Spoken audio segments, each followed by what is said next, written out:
Well, Cyrus, thanks for coming on the For pod. sure. Yeah, great to be here. We are into episode 6. We're going to talk about a bunch of stuff, entrepreneurship, Haven journey thus far. But maybe, and actually don't know this about you, but what was your kind of first, do you have a first memory or entrepreneurial instinct? Like, Totally. let's start there and we'll work backward. Yeah. So my dad worked in private equity for ballpark, let's call it like 20, 25 years.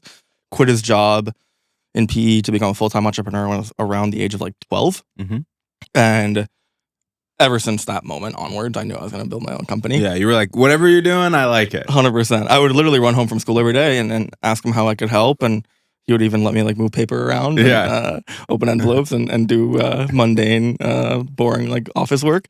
From that point on, I knew I was going to build my own company. From my college dorm room, I started like a digital marketing agency. Would literally like skip class to like make cold calls to like small businesses. Yep.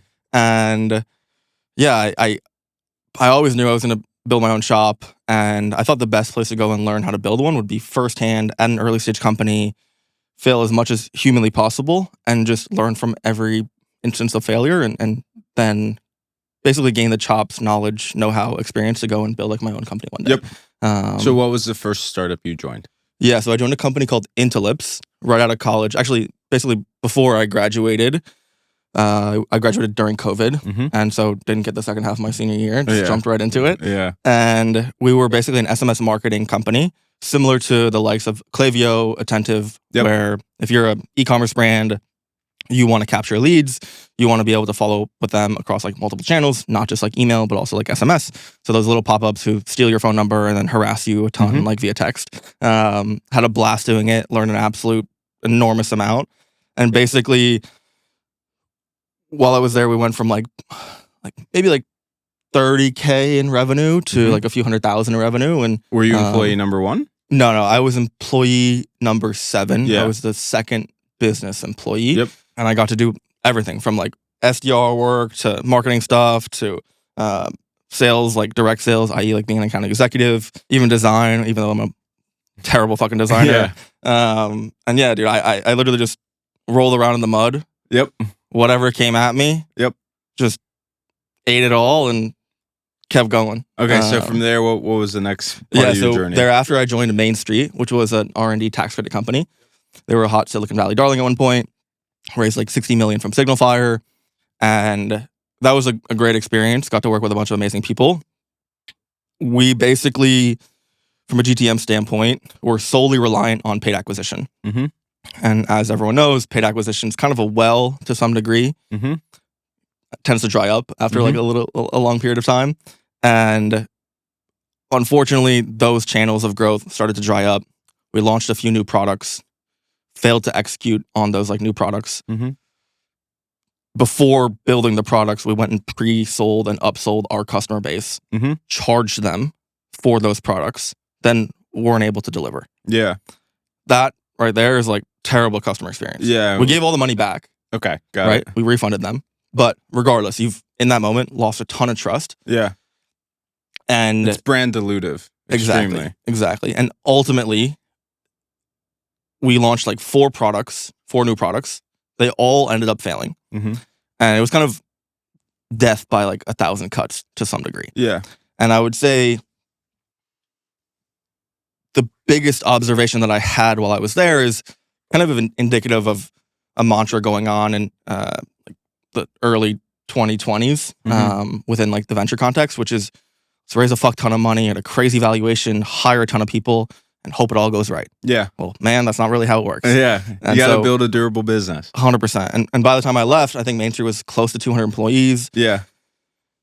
6 months later, after I left, they fired half the company. Yeah. So you feel like you saw in that moment, that experience, a lot of things not to do. Right? 100%. But I also learned a lot of things to do, right? To do, yeah. Even with all Main Street's shortcomings and pitfalls, they kicked ass, man. Yeah. This is pre my time, but we went from like 0 to $10 million in revenue in, I want to say, a year. Yep. And then while I was there, we probably went from somewhere in the realm of like 10 to 20. Yep. But the biggest, call it dagger to the heart, was all of those failed product launches. Yes. Yeah. And all the degraded trust. And an inability to expand out from the core. And so... And it was also a non-recurring line of business. Yeah, it's transactional rev. So you can only claim the R&D credit for the first 5 years of your existence as a startup. Yeah. So after those 5 years are up, what do you do? How does Main Street make money? You know. So then from Main Street you went to Meow. Correct. Yeah. So I joined Meow from Main Street, first business hire, joined a crypto company. Yep. And this is 2022-ish time frame? Correct. Yeah. Yeah, correct. This is around January of 2022. Okay. And joined a crypto company. We got a lot of traction really quickly. We're at the tail ends of kind of the ZERP bubble. Yep. We're able to go and raise a Series A from Tiger, QED, and a few other awesome folks. And then crypto blew up. Yep. And we needed a new line of business. And we needed to basically go to zero to one again. Yep. And luckily, interest rates were rising at that point in time. And we had already proven as a team an ability to launch financial services products and successfully take them to market. Mm-hmm. And so we began to build boring old regular financial products. Yep. And like business bank account, cards. Starting with like treasury bills. Yeah. Okay. And we executed on that like motherfuckers and absolutely kicked ass. Yep. And got to like hundreds of millions in AUM really quickly. And then we continued to launch like financial products after I had left. Yep. But yeah, that was a hell of an experience. Okay. Learned an absolute ton. Did the whole 0 to 1 thing super successfully. Went through like complete 360 pivots from one world to another. Which I feel like if I think about your story, it's like 3 different startups, 3 different tours of duty, plus or minus 3 or 4 years in that experience. You got to see kind of what it meant to build a core software product in the kind of marketing automation space. You got to see what it meant to build a wedge product in kind of the financial services space and see both good and bad of why it's valuable to have recurring revenue. And then also with Main Street, kind of figure out again how to like just adapt to a dynamic and evolving environment, but also just figure out a way to survive. How do those things influence how you think about building Haven? Totally. So one thing I would also be remiss to mention is the way that Meow and Main Street built their businesses were fundamentally different. Mm-hmm.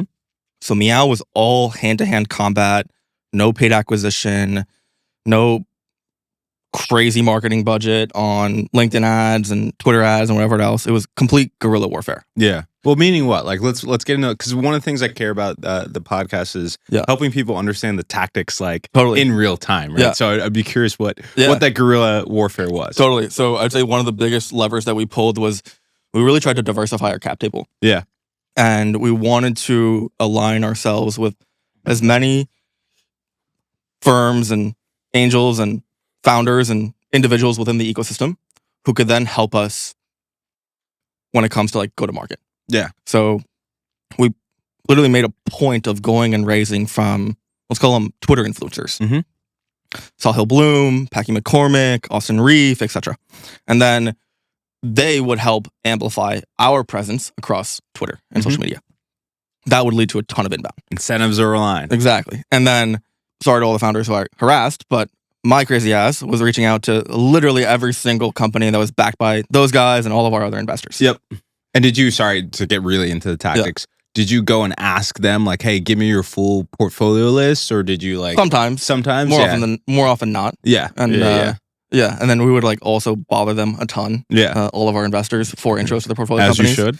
Yeah. They make us earn our keep. Totally. I mean, if I'm being honest, like if I was on the other side of the table with how we did it and how aggressive we were, I would get annoyed. Yeah. Which is like totally fair. But never going to change how we did that. Yeah. Haven't changed anything from that approach when it comes to like Haven either. Yep. And then like when it came to Main Street, man, they grew so fucking fast. Yeah. Through like paid acquisition. There was a marketing genius named Rohan Vora who, after his time at Main Street, I'll go into like what he did at Main Street, but he started DGods NFTs, which did, I don't know, billions in transaction volume in like late 2021 and like early 2022. And he grew like an anonymous like social media presence on like Twitter from like 0 to like 300,000 followers in the span of like 5 months, had like a cult like following where people were literally drinking beer out of shoes at DGods like events. What is DGods? So it was an NFT project. Yeah. And there's probably not much utility To it, to it whatever. It's to outside of that. communicate. It's like, where's Bored Ape Yacht Club now? I have no idea. Yeah, exactly. But long story short is Rohan had this knack, and I actually saw him yesterday after not seeing him for like a few years. Yeah. Had this knack to basically engineer virality. Sure. If you look back at a timeline of Main Street, when that kid joined the company, Yeah. things began to go vertical. Yeah. The guy literally cracked LinkedIn ads better than anyone else ever has. I mean, sure, the budget was like somewhere in the realm of like $20,000 a day. Yeah.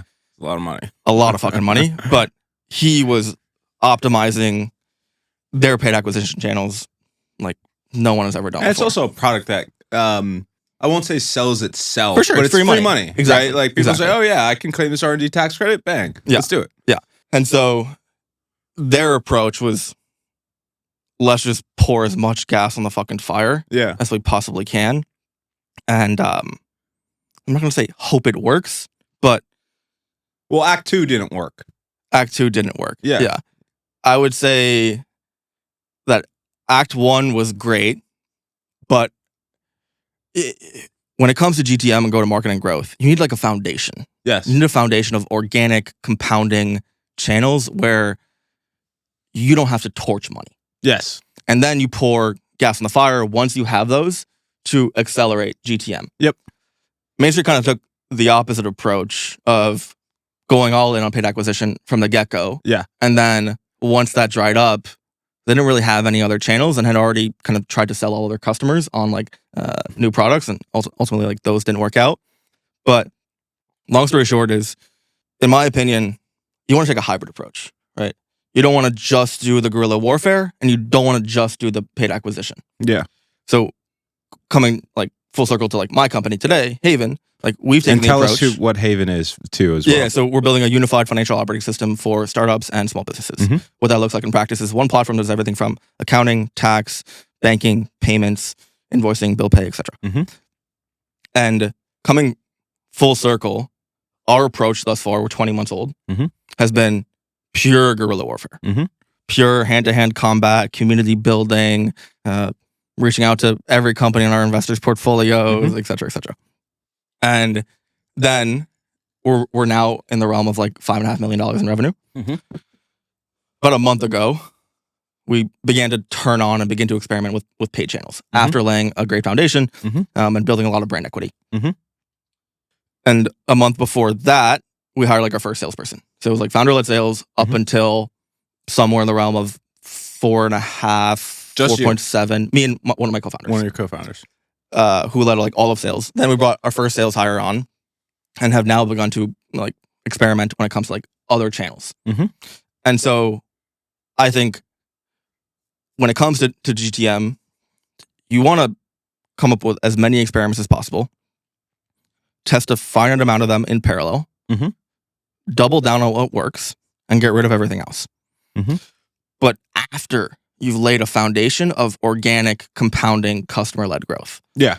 Make sure your core product works, is needed, and is loved. Correct. And then start to experiment. Correct. What are you testing? Because I'm always getting back into like my like mini operator, chief of staff hat. What are you testing as your conversion metric? Like what is it? Is it when you think about your marketing channels? Obviously, you can pull things through the funnel. For sure. It can be top of funnel, middle funnel, bottom of the funnel. Are you optimizing for bottom of the funnel? Are you just optimizing to get people into the top of the funnel? How do you think about those experiments you're running? Purely top of funnel. Purely top. Okay. I still close deals, less so. My co-founder still closes deals, and then Tyler, our first GTM hire, closes a ton of deals. But you're running experiments to where, let's say, you go from closing 10 clients or meeting 10 clients in a month to how do I get that to 100 or 1,000 clients in a month? Yeah, exactly. Got it. And so everything we do when it comes to paid acquisition is predicated around filling our calendars. Yeah. And then putting the onus on us to build that great relationship. Yeah. Like our long-term vision for Haven is to become the family office for businesses. Yeah. So think of the one firm that every business works with that handles all the shit that they don't want to think about. Yeah. And so do you do bookkeeping too? Yeah. Okay. So the platform today is like bookkeeping, taxes, tax credits. Yep. Yeah. It's been a hell of a ride, my man. We're firing on all cylinders. We've got an awesome team building a bunch of amazing things. And yeah, we're having a lot of fun. And there's nothing else I'd rather be doing in the world. I get to work with a bunch of amazing entrepreneurs. And I think the one thing that I do differently at Haven that I previously didn't do in other prior roles, which has worked really, really, really fucking well for us, is I do shit for founders and prospective customers that has nothing to fucking do with Haven. Yeah. Meaning, well, what's an example of that? Help them fundraise. Yep. Help them with intros to like set up their like infrastructure across like their full stack. Yep. Help them like acquire like their early customers. Are you doing that out of the kindness of your heart? Are you making it known that like, hey, this is not no, core to what we do? Kindness of my heart. Yeah. I don't expect anything in return. Yeah. But like when you build goodwill with people, yes, those relationships transcend like the test of time. Yeah. And it all like ultimately like comes back around. Yeah. Other things that like we basically think about as like a really, really core component of what we do is community. Every founder has gotten to a place, in the majority of instances, they don't really resonate with everyone else that's in their circles anymore that they grew like up their with. social groups. Yeah. Correct. Yeah. You're going on a lonely and unique journey. 100%. You lose touch with a lot of the people that you grew up with. You lose touch with a lot of people that you went to college with, etc. Yeah. I remember I have a buddy who's a very good friend. Shout out Holt. He's a friend from college, and he's like, look, man, and he's an entrepreneur in the music industry. He's like, look, man, I've missed countless birthdays, weddings, marriages, bachelor parties. Totally. I had to do it. Yeah. So yeah. Yeah. And our approach to that is basically kind of evolved out of serendipity, and I somewhat realized it after the fact, which is I spend a lot of time trying to help and connect people. Mm-hmm. Just something I've always loved doing, Mm-hmm. and it gives me like a lot of fulfillment. Mm-hmm. And I basically got to a place where I was like, I meet all these amazing people. How do I help provide value to them in a one-to-many form? Mm-hmm. And so I basically was like, all right, I'm going to create a WhatsApp group and have everyone that I meet that I think is like an awesome person in the early stages of like company building get added to the group, mm-hmm. and then give a quick intro to who they are, what they're doing, what they're working on. This WhatsApp group is now like 500, almost 500 early stage VCs and founders. Mm-hmm. And once everyone gives that intro, all the other members in the group have context that it's encouraged to like reach out to meet, greet, help, connect, mm-hmm. etc. Yeah. So I've gotten like selfies from people like in all parts of like the country, hanging out together, helping each other, becoming That's customers of one another, investing in one another, all other sorts of like things. But the agenda of it originally was just how do I help facilitate connection in like a one-to-many form? Right. But then it's turned into this thing where we've built like a bunch of amazing friends in like the New York like early stage sort of like startup ecosystem, and then we got this place in Meatpacking to be able to like bring them together. Yep. And so we will frequently the poker nights, right? Have poker nights or happy hours or dinners. We had like a chess night the other night. Yep. All sorts of random shit just to bring all these people together. Yep. And get to interact and hang out with like-minded individuals who are dealing with the same problems, whether it's growth or fundraising or employees or not having a social life or whatever it is, and gives them a place to. It's like finds like in that environment. Take a step back, put things on pause for a little bit. Yeah. And complain to others who have the same complaints. Who get it. Yeah. Have you heard about this idea? Obviously, you don't have a board, right? No, just me. Yeah. But have you heard about this idea of like your own personal board? Has that ever come up? Like an advisory council to some degree? Yeah, but like for you personally, right? So like obviously there could be an advisory council around Haven as a company, as an entity, but for you, Cyrus, have you ever thought about that? Because it came up for me in a conversation a while ago around the context of also kind of developing mentors, people who've maybe seen that, been there, done that, seen the things you're going through, but also can help open up those doors in a very strategic manner. For sure. I haven't heard about it in that like specific context, but I've heard about the general like sort of theme. Yeah. And I definitely have people like that in my corner who I always try to go to before I make like a critical decision for the company to get their advice, input, thoughts, feedback around whether or not this big decision is going to be the right one. Yeah. A few of those people are Harry Rockavon, Chris Quinn, my old man, and a few others. Yeah, always good to have pops in the corner. 100%. So let's talk a little bit more about Haven, Mhm. what is your vision for the company? Obviously, bookkeeping, payments, etc., these financial services For for sure. SMBs and startups, it's been done before. Totally. It's a crowded category. Yeah. How do you think about separating from that noise early on? And then where do you want to take this company over time? The only reason I built Haven, the business specifically, is because, man, I fucking love working with entrepreneurs. Mhm. I believe that having a courtside seat to watch them do all this epic shit that they're doing inspires not only myself, but also like my team. Yeah. Without naming names, what's the coolest company that you support? There's a bunch, man. There's a digital cloning company, Yeah. which is doing some epic, super cool shit. Yeah. There's some AI CS agent companies, which are doing some really cool shit. There's a lot of others. Yeah. Yeah. I wouldn't say there's like one that stands above the rest. Sure. Yeah, but they're all awesome in their own right. Yeah. I started it for my love of entrepreneurs and my love of entrepreneurship, and so the end goal is the same goal that Haven started with, Mhm. to help entrepreneurs as much as we possibly can. Mhm. And what I basically envision is going back to this theme of a family office for your business. If you think about an individual who works with Goldman Sachs Private Wealth Management, Mhm. you call them up and you say, hey, I want to get my kid into Stanford. They're going to make calls for you Mhm. and try to make that happen. Mhm. I ultimately want to be that call for business owners. I want to be the go-to person to help them solve their problems. And so I think of Haven long-term, not just as a fintech or a financial services company, but as a fixer for Yeah. business owners. A doer. Leverage. A doer. Exactly. And so that can come in the form of accounting, bookkeeping, tax services, banking services, payments, whatever else. At the end of the day, it's tied to one ethos, which I love, around just getting to work with the best of the fucking best, doing amazing things, and trying to chart a new frontier in their own right. Yeah. I don't care if it's a venture-backed startup building fucking time travel Mhm. or an agency helping businesses acquire customers through paid acquisition. Yeah. They're doing their life's work. Yep. And being able to help them in any shape or form it might be cliche or boring or whatever, but I don't know. That's I just what you're love it. excited about. Yeah. And how do you think about building that business over time? So one way to say it's like to start, you're building a financial services company, a fintech.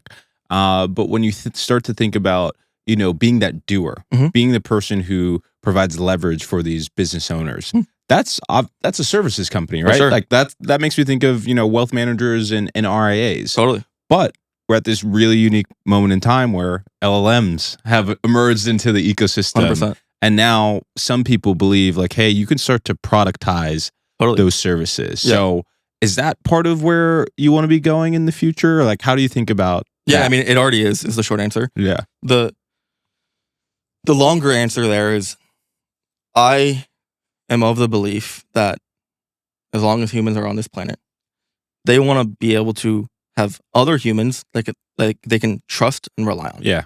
We like to connect, social beings. Exactly, right? Otherwise, we're going to end up just living in a simulation, Yeah, what are we doing? not have any friends, Yeah. and that's just not a world I want to live in. Yeah. So our goal is to be the family office for businesses, manage the relationship with the best human touch and the best experience anyone has ever seen, Mhm. and then automate everything else Mhm. that we possibly can. Mhm. So everything from transaction categorization when it comes to like accounting, when it comes to tax, auto-populating 1120s, auto-populating 1040s, whatever else. When it comes to sending invoices and getting paid by your customers, Mhm. helping to automate that process. OCR, a contract, then auto-populate all of the fields onto an invoice that are relevant, programmatically send it out, programmatically follow up to make sure that you don't need to have a collections agency. Mhm. And then if your payment terms are net 30, net 45, whatever it is, that invoice sits on your balance sheet as AR. Mhm. Then once it's paid, it zeroes out. Mhm. People think that this can happen today, but it unfortunately has to happen in a manual form. Mhm. I'll give you the funniest example of all time, which I still don't get to this day, which is the biggest accounting software on the planet and probably the biggest payments platform on the planet. Accounting software, QuickBooks. Yeah. Payments, Stripe. Yep. They don't integrate with each other. That sounds wild. Like in my head, I'm like, check that. Yeah. It's weird. Yeah. Right? I don't get it. And open banking is great. Yeah. To help all these platforms integrate with each other, etc. But man, oh man, it's not anywhere close to where it should be. Yeah. The data feeds always break. There's erroneous data that flows through. Mm-hmm. It's not as much of a source of truth as people believe it is. Correct. So there's a lot of scaffolding you have to build on top and around it in order for these processes to truly work. Exactly. And you get to this place where, so Parker Conrad talks a lot about atomic units. Mm-hmm. The atomic unit of rippling is identity. That is something that's connected to each and everything that they do. The atomic unit of Haven is financials. Every other component of the financial stack flows back to like your general ledger. Mm-hmm. And unfortunately, open banking, integrations, etc., aren't truly at a place today where you can, in real time, handle all of your accounting, monitor all of your spend, see what your aging AR is in one unified holistic platform. Yep. There's a lot of pieces of information that live within like the financials, like the general ledger of a business, that you also need to know about when you're looking at like your revenue, when you're looking at like your expenses, etc. Because they all connect. Yep. Right. And if you are using Bill.com to pay your bills, or you're using even Ramp, for example, you get a bill from someone, you don't have to pay it for 30 days, 45 days, whatever it is. Mm-hmm. You have to wait until the end of the month to go and sync Ramp with your GL. Yeah. It's not continuous. It's not continuous. Okay. Yeah. We built a direct integration with Ramp, so it can be continuous. Yeah. But let's say you forget about that fucking invoice. Yeah. That you got from a vendor. You're not going to pay it. They got an unhappy vendor. Let's say you're trying to manage and project out cash flow. Yep. You forget that the invoice is in Ramp. It needs to be paid in 30 days, 45 days. Yep. But when you're looking at your financials, it doesn't show up. It doesn't show up. Yeah, all the systems are disconnected, and also on, I think about it as on different timelines, right? Exactly. They're not speaking to one another, and they also don't have embedded directly into each system. Some Correct. systems might have it, but they don't necessarily have the kind of automations or the business logic of, hey, if X, then do Y. Yeah. Right? If, 3 days before invoice needs to be paid and still unpaid, do Y, right? Exactly. Yeah. Exactly. We unfortunately live in this context where everyone's competitive, right? Mm-hmm. So they all have their own competing agendas, which leads to things like QuickBooks and Stripe not integrating. Yes. Because Stripe is of the mantra, and all the power to them, they're a great fucking company. Everyone's got to integrate with us. Mm-hmm. QuickBooks, same thing. Everyone's got to integrate with us. When you got two people like that, it's like, well, the customer is the one who gets fucked over and forgotten about. And there's just so many disparate platforms that exist when it comes to managing like your financial operations. And long term, that's basically like one of the things that like we want to solve for. Yeah, you're building out this horizontal layer. Exactly. Right, to simplify everything in underneath. Yeah. But presumably, you're not creating a PayFac from scratch. Like you're sitting on top of. Talk to me about how you think about building product. And I think about, again, when you're building that horizontal kind of platform, there's some things that you have built and there's some things that you have bought. Yeah. How do you go about that process and decision making? And a lot of that question comes from the framing of like, if you're a first time founder, that's actually probably one of the harder things to build decide versus buy on, discussion, for sure. right? Because you can say, oh, I want to have control and full understanding and all this and that, but like, hey, if I don't know if Rippling has a white labeled, offering or not, but don't reinvent the wheel with payroll. Just use Rippling or sit on top of Rippling. Yeah. So our approach is long-term, build everything we can with one caveat, which is do everything we can to make the customer's life as easy as possible. Mm-hmm. Don't get into the situation of Stripe and QuickBooks where we're not going to integrate with each other because we're these two big behemoths and then forget about the customer. Our approach is basically We'll integrate with everything. We'll be the ones to build the integrations to consolidate as much of your financial data as we possibly can. Mm-hmm. While also having the bells and whistles, which are home built from scratch, to give you even more efficiency and give you even more autonomy and insight and like alpha into your own financial operations. Mm-hmm. The build versus buy discussion is probably like one of the most interesting ones out there. Revolut, for example, built their own payroll system, Mm-hmm. pay all of their employees. Mm-hmm. They don't use Rippling or ADP or whatever. Mm-hmm. You ask like a normal founder or like an investor about that, they're gonna be like, "You're fucking nuts." Yeah.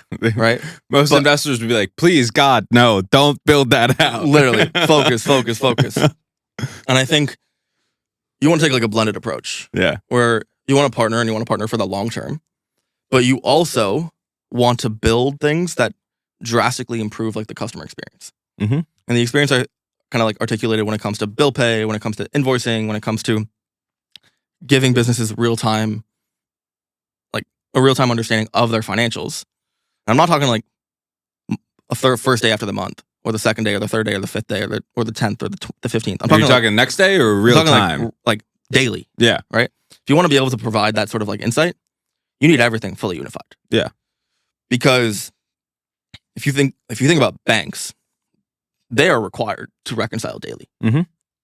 But all of these different financial technology platforms that sit on top of banks, while they reconcile against the bank core and the bank GL daily, Mhm. they're not providing that information or that reconciliation to the end customer. Yeah. It's a lot of fucking work to do it, and it's not as relevant to their businesses because they're not trying to build like a fully unified sort of experience. Yep. But in order to be able to do that, because the other players don't do what I'm talking about, you have to build it all in one. Yep. And the end goal is to be able to say, hey, while you're using all these different like disparate platforms, sure, we're connecting them for you. You're still not getting your financials until like the 5th, the 10th, Yeah, because it the still 15th. sits elsewhere. Exactly. Yeah. What would you say is the culture that you're building at Haven? A culture of winning. Period. I think that we want to build a team of people who are the oddballs, or the misfits, are the ones who are overlooked, Mhm. the ones who everyone forgot about. And I think those types of people, for better or worse, and I definitely embody this, live their life in an ever-increasing state of never being satisfied. Yeah. It could be because they were wronged as a kid. It could be because they were cut from the basketball team. It could be because whatever fucking reason. Mm-hmm. But I think that our approach to company building is predicated around finding undiscovered talent that all has a chip on their shoulder. Yeah. What are your tactics for finding undiscovered talent, right? Like the M&T program at Penn. Mhm. Not undiscovered. Very For sure. very well known. Totally. But like what are your tactics for finding people? Yeah, I mean, recruiting's fucking tough, dude. But the game of recruiting is pretty honestly similar to the game of GTM and sales. Gotta stay on top of people. Gotta stay on top of people. Gotta get into every nook and cranny, every ecosystem. Doesn't matter if they went to Southern Connecticut State University or if they went to Stanford. Mhm. The best people come from all different types of backgrounds. Yeah. And they live all over the fucking world. Yeah. So our approach is, one, don't limit ourselves based on geography. So you're distributed. For sure. Mhm. Yeah. The core founding team is in New York, like me and my co-founders. Don't think about resumes on paper. Mhm. If you were selling milk to convenience stores before, but you have the gift of gab, man, I'll turn you into a fucking monster. Yeah. Hard job. Hard job, dude. Hard job. Yeah. Selling milk to convenience store. Hard 100%. job. Yeah. And I think my approach to talent is predicated around potential and hunger. And some of the ways that I gauge for this stuff are asking like crazy fucking questions. Mhm. And so one of the questions I've asked a bunch of the prospective people who we've hired at Haven is, do you want to walk on water? Mhm. And I don't give a shit about what their answer is. Yeah. That doesn't matter. The reason I asked the question is I want to know if you're weird enough, crazy enough to be able to answer that question Yeah. with a straight face. Engage in it in a thoughtful way. Correct. Whether it's someone saying, no, that's crazy. I would never want to walk on water. Why would you ever want to do that? That could be a positive for you. Or like, yeah, absolutely. And here's why. Right? 100%. Like, Exactly. Yeah, part of the art of sales is just because at the end of the day, life, professional, work, business, whatever it is, they're constantly going to get punched in the face, get curveballs thrown at you, shit's going to go wrong, and you need to know how to adapt. Yeah. And you can't always, throughout like an interview process, see how people are going to respond to failure. Yeah. But what you can do is basically ask them things which are completely out of left field and observe how they handle that. Yeah. Again, part of life, right? You're going to go into some customer meeting and they're going to say, oh, by the way, like I need to have this done by tomorrow in order for your RFP to be considered. Yeah. Oh, okay. That blows up the next 12 hours. 100%. Yeah. So from a product perspective, correct me if I'm wrong, Mhm. you, like for payments, you partner with someone, like you sit on top of Stripe?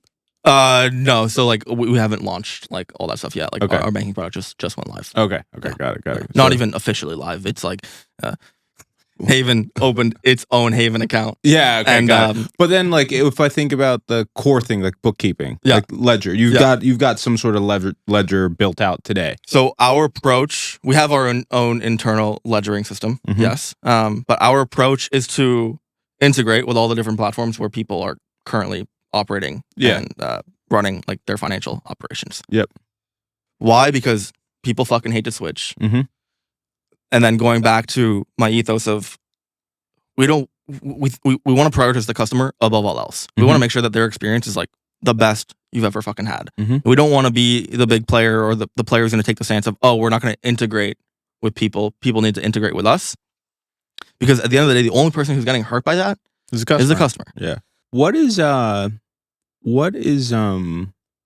your customer base today? Is it mostly like coastal startups or is it people all over? There's people all over. I would say mostly coastal. Yeah. But our customer base is 70% venture backed, Mhm. and then about 30% are SMBs. And when I say SMBs, I mean agencies, recruiters, etc. Yeah. What do you think's going to happen over the next, let's call it relatively tight timeline, Mhm. next 2 years within the startup ecosystem? Like, if you just take a step back and think about your best effort guess, like, hey, are we going to have 20 more versions of Cursor? I would love to get your opinion. Totally. One thing I believe is that AI companies, LLMs, OpenAI, Anthropic, etc., are going to wipe out a lot of software companies. Mhm. And I think we're going to begin to see a lot more forward deployed style consulting firms, Yeah.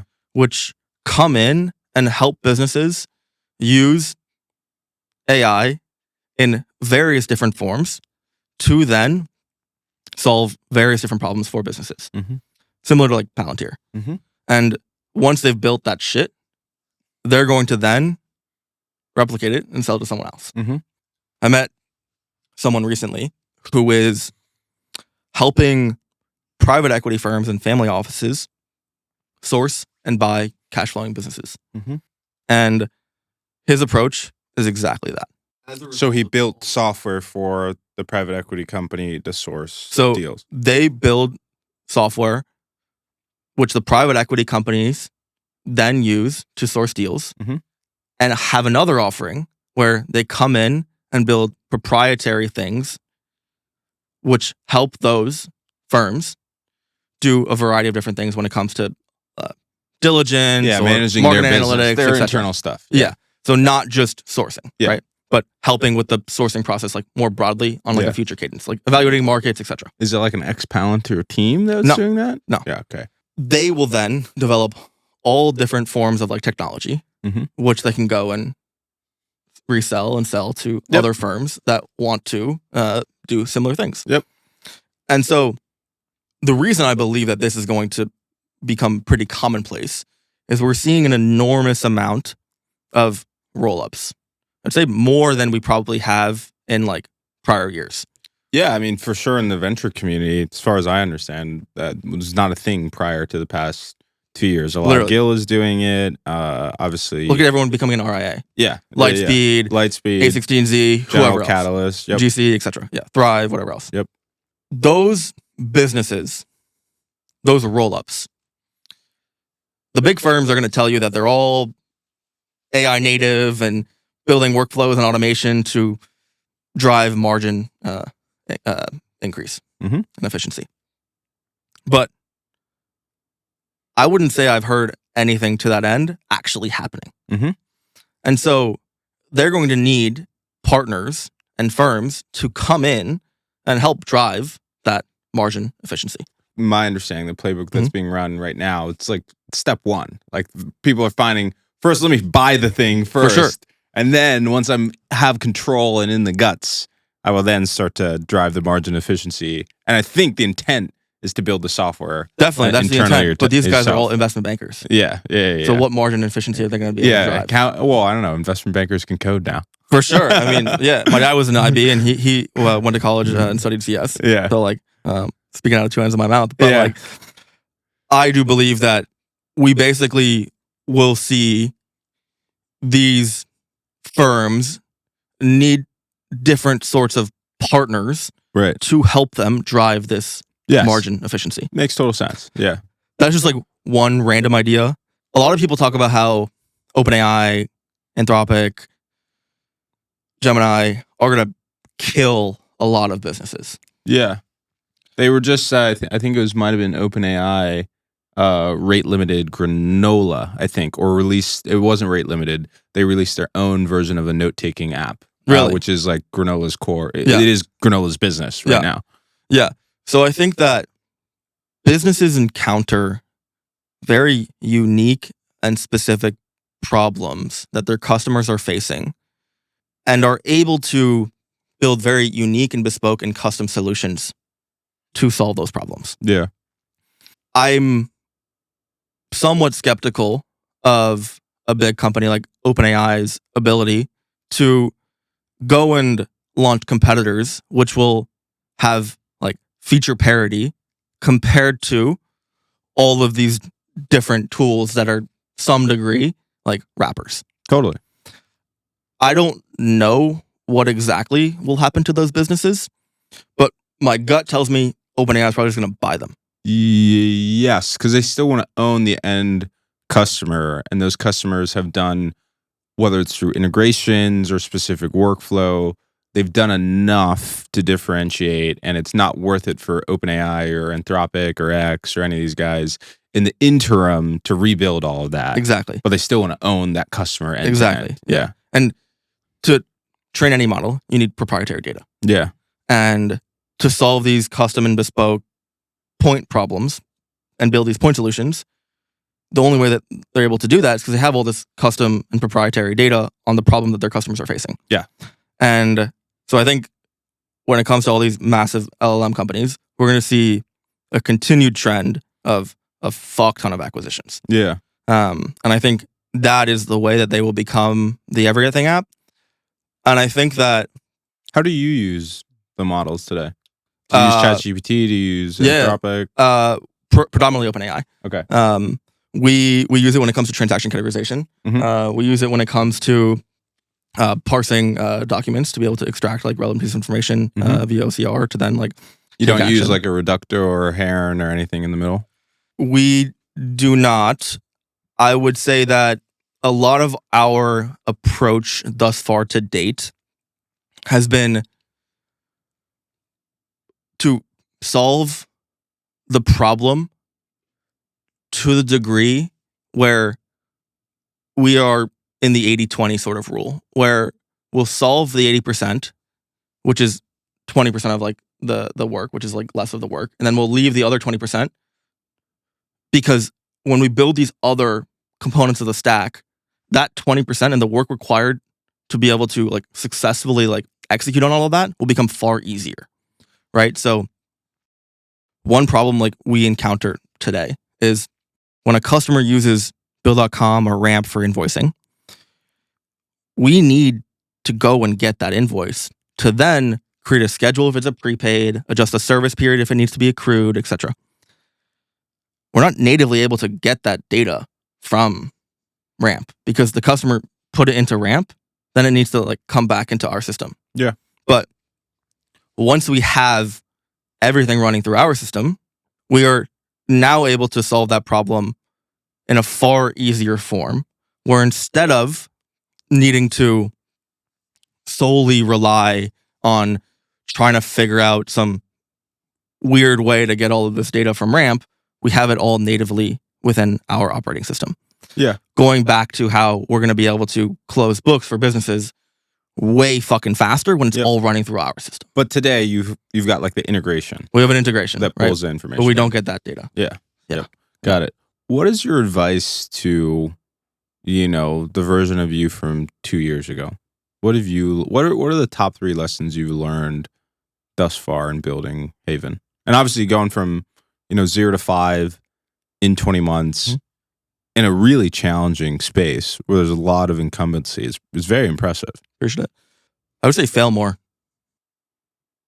So put myself in positions to learn.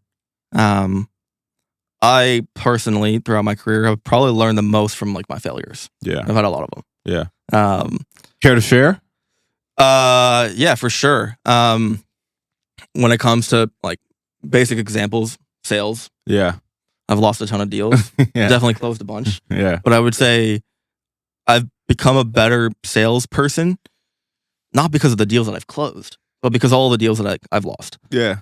I'll give you another example, which is you got to really build for your fucking ICP. Yeah. And I made a mistake last summer and fall at Haven where I tried to go and build a sales tax product. But not all of our customers have sales tax needs. Mm-hmm. Not every business has a sales tax obligation. Yeah.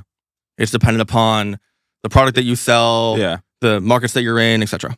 And I lost for a second, like my eye on like what the customer really, really needs and what our true atomic unit was. I was like, let's go build an all-encompassing tax platform to help solve all of like accounting, tax, etc. for businesses. But the thing that I learned was that's not going to drive any efficiency for the other parts of our platform more broadly. Mm-hmm. And well, yes, we're going to consolidate some of the financial operations for a business by having this kind of all-in-one when it comes to tax. It's not as hair on fire of a problem as being able to deliver financials on a daily cadence for businesses. Mm-hmm. If you're long term, we want to serve the 30 million SMBs in America. Mm-hmm. Every fucking SMB has cash flow issues. Yep. Period. And the only way to help them navigate those issues is give them more real-time visibility into their financials. And the only way to actually be able to do that is to unify the stack and build something where you don't have to be reliant on all of these different third-party tools and then bring them all together into like the GL at the end of the day. And so I believe in that moment, I made the mistake of listening to the customers who were asking for a solution for sales tax, but not listening to what problem does our entire customer base face. There's something readily right in front of you that you could execute against that would make more money for Haven, which is good. Mm-hmm. And then there was a abstract problem that you need to keep the main thing at all times. And Correct. There's a opportunity cost or time spent on either of those things. Totally. Yeah. Totally. And so in the interim, as we go, and when you do invoicing, you have to be able to help with sales tax, right? Mm-hmm. Because you need to, on the invoice, add sales tax as a line item so that people can charge their customers for it and then go remit it to like the relevant states that they have customers in. So going back to the build versus buy like decision, like in the interim, our decision will be to partner in that context. But the customer is always right. Always listen to customer feedback. But when you get it, take a step back to think about, does this apply to every single one of my customers? Yeah. And if you're going to go horizontal, you better be building fucking products that solve problems for your entire customer base. Yeah. Not just like one subset of the customer base. Totally. I love it. What's something that, our growing community can do? How can we help you? I don't have any asks. I mean, always looking to meet amazing entrepreneurs and help them however I can. Fundraising, introductions to prospective early customers. If you want community and you want to meet other founders in New York, hit us up and we're happy to add you to our community. When's the next poker night? I don't know. Let's get it on the book. Let's make it happen. Yeah. Cool. I might be traveling for a little bit and my co-founders might be, but we'll make it happen. We'll make it happen. Cyrus, thanks for coming on the pod. You, Thank you. Thanks for having me. Yeah, of course.